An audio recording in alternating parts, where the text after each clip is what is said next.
Couronne apéritive.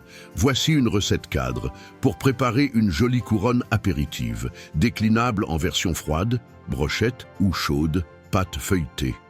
Les idées essentielles proviennent de recettes courantes et peuvent être adaptées selon vos goûts et le nombre d'invités. Portion et temps.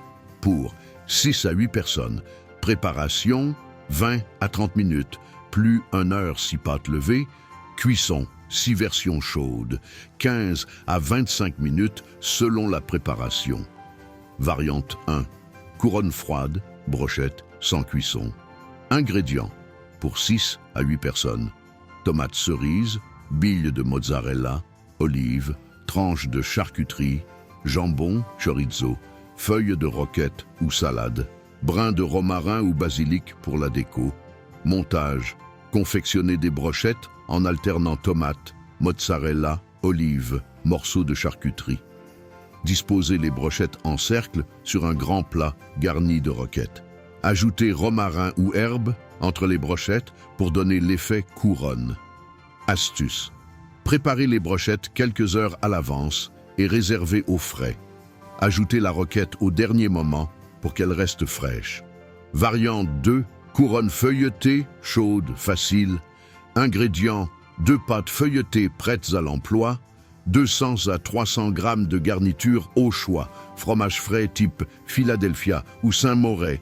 Pesto, emmental râpé, jambon, tomate, courgettes, mozzarella selon la version.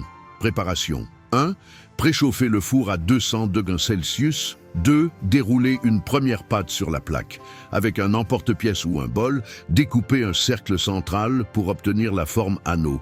Recouvrez d'une deuxième feuille de papier et posez une autre plaque ou bille de cuisson pour cuire à blanc 12 à 15 minutes. 3.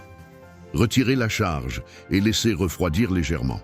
Tartinez la pâte du mélange fromager ou étalez le pesto, puis disposez en rosace ou en alternance les ingrédients, tomates, courgettes, mozzarella sur le pourtour. 4.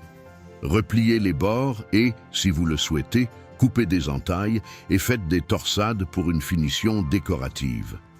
Enfournez 10 à 12 minutes supplémentaires jusqu'à dorure si vous ajoutez du fromage qui doit fondre. Service, coupez en parts pour que chacun se serve. Se déguste tiède ou à température ambiante. Variante 3. Couronne briochée salée, base pâte levée. Idée, préparez une pâte briochée salée. Œufs, farine, lait, beurre, levure. Façonnez des petites boules disposées en couronne et enfournez une fois refroidies. Garnissez de fromage frais et légumes ou charcuterie sur le dessus pour obtenir une couronne gourmande. Temps de repos. Prévoir 1 heure de pouce pour la pâte levée.